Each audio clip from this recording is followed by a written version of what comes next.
Right, you lot. So about 6 months ago, maybe a bit more, I did a video ranking all 61 Disney films. It was quite a major video, one of my best. So go watch it, please, after this one.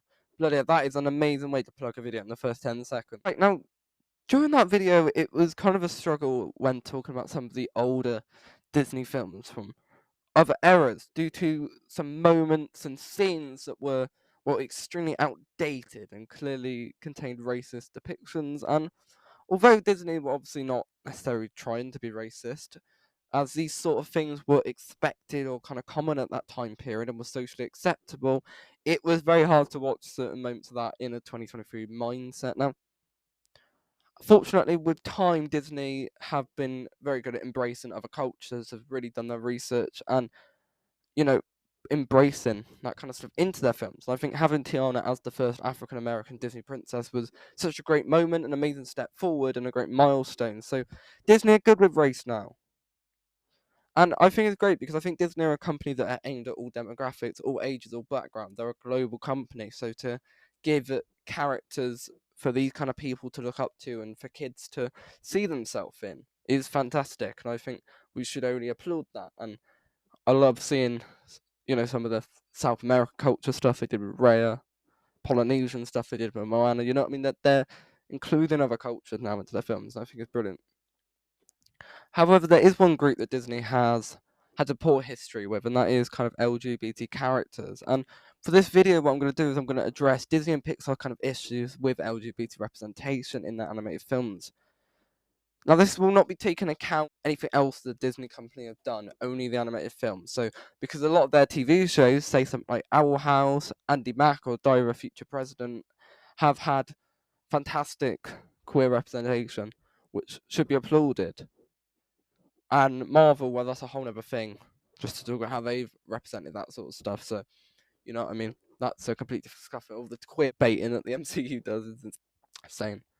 Now, Disney, unlike with race, fortunately was not homophobic in any films. It just was something that wasn't mentioned. The mere idea that you could be with the same sex just wasn't something incorporated, just wasn't something that would even be discussed in a Disney film because it was such a forbidden thing globally and such a taboo topic. And homosexuality was for a long time, for many decades. Fortunately, now we're in a world where people are free to express that sort of stuff. And there weren't always kind of LGBT people, but it's just now that it's kind of more okay, and it's not that there's a lot of bigots and homophobic people still in the world, but it's getting better, fortunately. Until roughly about 2016, Disney just never talked about LGBT at all in any of their animated films, and starting in that year, Disney would start to include, well, in quotation marks here, is LGBT characters and moments. These scenes don't really help anyone, and I'll explain what I mean by this. It will usually be when it happens, it will be like a blink and you miss it kind of moment. Like in Onward, where kind of minor character mentions that they have an off-screen girlfriend, or there's a same-sex couple that show up in Lightyear for like a few frames. And the far right kind of bigots will lose their mind at these small moments. They will boycott the film, they will refuse to watch it, and they will claim crap like it's shoving agendas down our throats and brainwashing children just because two women showed up in a school. It's not that deep. And then for the kind of LGBT community, they're also kind of let down because it's not representation really. You're just kind of throwing it in for brownie points with no really care to actually tackle an LGBT storyline. It's just a kind of box ticking mechanism that Disney will do to try and please the masses, while actually not actually pleasing anybody. So both groups, pretty much both far extremes, are not happy with this, and then everyone in the middle in that kind of sense just don't really get anything out of it, and either just kind of miss it and don't even notice it, or if they do notice, they're either going to be like, oh, that's cool, I guess, and moving on, because it's not the focus of the film. It's quite obvious the reason that Disney are yet to have a kind of a gay or lesbian lead a character in one of their films. Disney are a company who are all about making money, as much money as possible. I don't really think that's a big secret, really. So what they must do is put in the largest amounts of demographics and audiences. They have to make as much money from the biggest markets. Now, it's proven that China, really, outside of the US, are the most important kind of country in deciding whether a film's successful. I mean, it makes sense. They've got the second biggest population in the world, and they're such a massive cinema going market.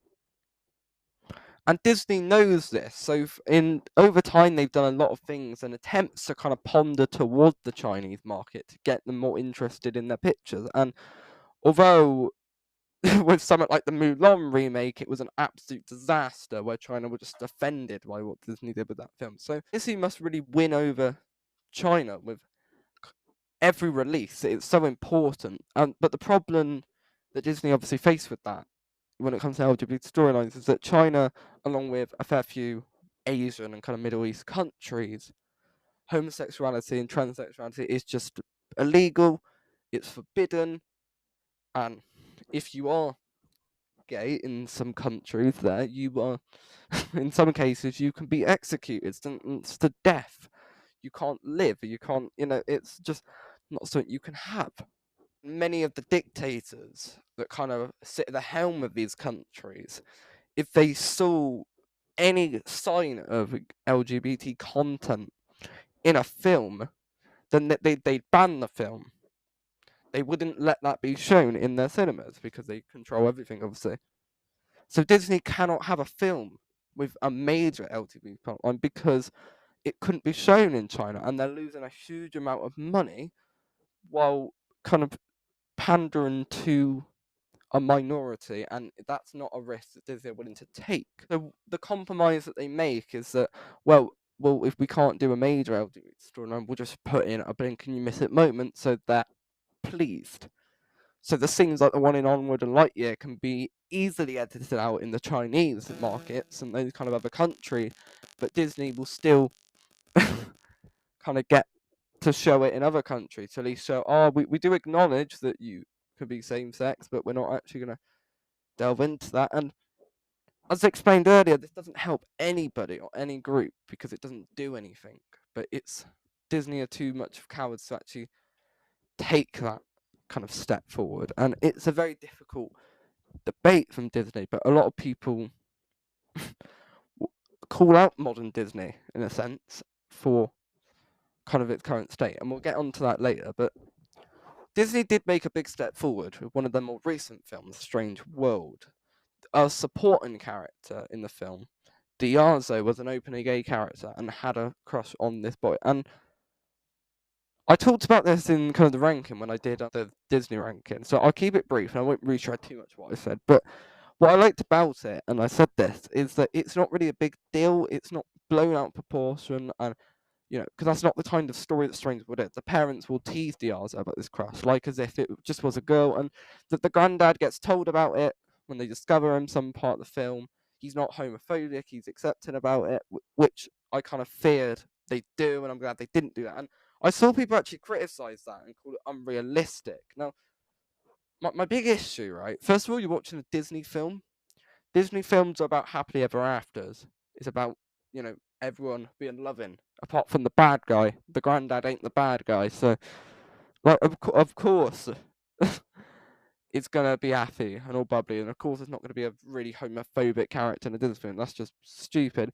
And also, even the character, the kind of the way the man was presented as being this kind of out there, strange, bizarre kind of guy who, wouldn't exactly strike you as being bigoted or traditionalized in a sense. So, despite the fact he is of another generation, so I just think it was a dumb complaint, and I just think it didn't make any sense. People calling that out, it was bizarre.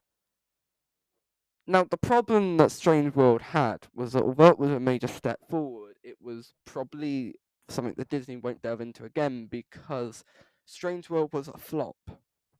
And when I say it flopped, it was a flop on par with the likes of Treasure Planet, Mars Need Mums, and even going back to something like the Black Cauldron. Like, that's the level of flop it was. And a lot of the far right kind of media outlets kind of decided and that the reason this film flopped was because of its woke ideology. They criticised Disney, Elon Musk, the clown himself, being a major voice in all of that, calling out kind of Disney and calling them this woke brigade. And that I have a problem with the way the word woke is used in the 2024 landscape, because it's thrown about like the word the, like it's the far right, they use it all the time in every sentence to kind of portray it, and I feel like it's lost its meaning. Everything is labeled woke now. Having a female character be strong is not woke. Having gay people is not woke. But then if they'll just depict that, having a, you know, person of color in a starring film, in an MCU film, is not a woke thing. But that's what the far right will depict it to. Now this brings me on to something. Now Piers Morgan, the ex Good Morning Britain host and now host of his own show, Piers Morgan Uncensored, he recently did a debate about Disney's current state, which arguably, unfortunately, and I've already done a lot of videos talking about this, it's probably in its worst state since the kind of dark ages of the 60s and 70s. And during this debate, Piers and most of his guests, bar one, criticised Disney's recent failings and deduced it as to do with the main reason being because of wokeness and because of the inclusions of LGBT plot lines. He would kind of read out like, Elemental had the first non-binary character in it, or he'd read Doctor Strange and Multiverse of Madness had a lesbian couple in it, or Lightyear had a lesbian couple in it, or that's how he'd read it out, and then the whole panel would just say, we don't need this, we want good stories. And for me, they were completely wrong in this argument. And sure, there's a few bigots who will boycott these films for the mere fact that gay people do exist. But the reason Strange World flopped wasn't because of a gay character being in it, which it was definitely part of it, and I'm not going to lie and say that that's no reason. There was definitely, you know, it definitely did contribute to it, and a fair few people didn't watch it, or Disney were maybe too afraid to promote it because of that. But it was Disney's marketing of the film. They did not promote this film. They did not have faith in the picture, and many of the projects have not been doing great that include these things because of things like Disney Plus and streaming. The pandemic really kind of hampered cinemas, and they haven't really, progress since then.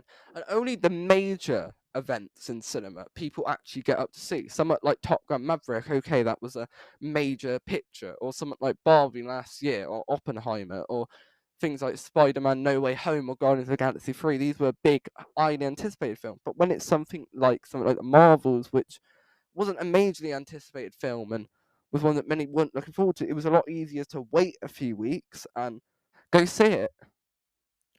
A lot of these projects are just not getting good word of mouth, unfortunately, because they're not that great. And I think with the MCU and Star Wars, although this video isn't about that, I think a lot of it's been overdone and people are tired. The superhero fatigue is real, and I think because of fair few of the Phase 4 and 5 projects have been flops, people are not rushing out to go see these films. Disney are also rushing their writers and underpaying writers and VFX artists. We've had so many strikes, and I think that's definitely hampered Disney and the credibility of the company, which I think is a way major and more important issue that should have been brought up on this debate than woke ideologies in films, because frankly, that's not a major deal really, compared to the horrible treatment of artists, animators, directors, um, actors in Hollywood by the high executives at Disney, which are one of the worst culprits of this. And the problem is that a lot of people see is that, why should I go see, and especially during the pandemic, why should I go risk my life seeing a mediocre project when I know it's going to be on Disney Plus? And you see that these films, when they go onto Disney Plus, will become smash hits. Elemental was so massively watched. Same with Encanto, which didn't actually do well in cinemas, but became one of the biggest films of the year in 2022, just based off streaming. And you see that the Marvel did really well in cinemas as well, not in cinemas, on streaming, despite the kind of failures in the theaters, because people, that felt more like a TV movie for me. And I'm guilty of this as well. The last Disney film that I saw in cinemas was Frozen 2, because Encanto, I couldn't really see it, and the others didn't get great word of mouth, so I've just waited, and I've still not watched Wish to this day. So I just think that the kind of woke concept is just such a small part of why the company is declining. I don't get why it was the main idea in this debate. I think that there's so many other ideas, and I feel that we shouldn't be saying that this is part of an agenda. I don't get people who accuse Disney of being woke. I don't see any far left ideologies in Disney films. I don't think having a gay character or a female lead in a film is a woke agenda. I just think it's telling a story and showing that some people are of those minorities. I'm so tired of this major outbreak and culture war every time there's a few seconds of an LGBT scene in a film, and it's a talking point. You watch a review from any critic, and they're bringing up that scene, and usually negative reviews of something like Lightyear. People weren't talking about the fact that Lightyear was a really mediocre film that was uninspired, dull, generic, and lacked good writing. People in the reviews were bashing the 5 seconds that two lesbians showed up on the screen, and it was just ridiculous, frankly.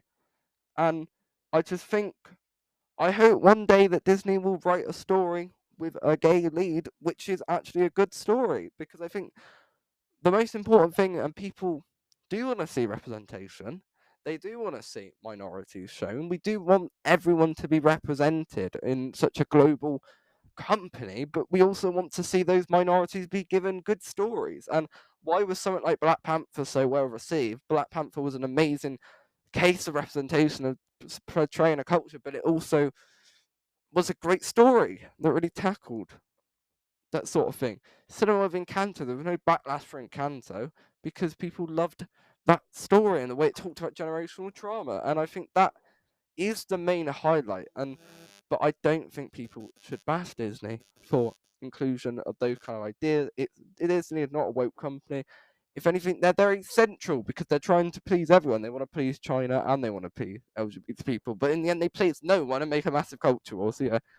Anyway, that was one of my more opinionated type videos, and it's one of the more debate open ones. I'd love to have a discussion and kind of, debate why I think Piers was completely wrong in that debate. And if you disagree, because there's a lot of people who will disagree with me, there are a lot of people that will side with me. It's such a polarizing issue, LGBT issues, and such a massive political landscape. So yeah, upcoming videos, I'm doing the ranking of Flower Boy next, I believe, and then I'm planning a lot of videos in the future because I want to kind of bulk do a bunch of videos, so then I can go get my GCSEs out of the way and then come back and do stuff. So I have no idea what I'll be doing in the summer, but I am going to announce now that I am going to be doing another ranking.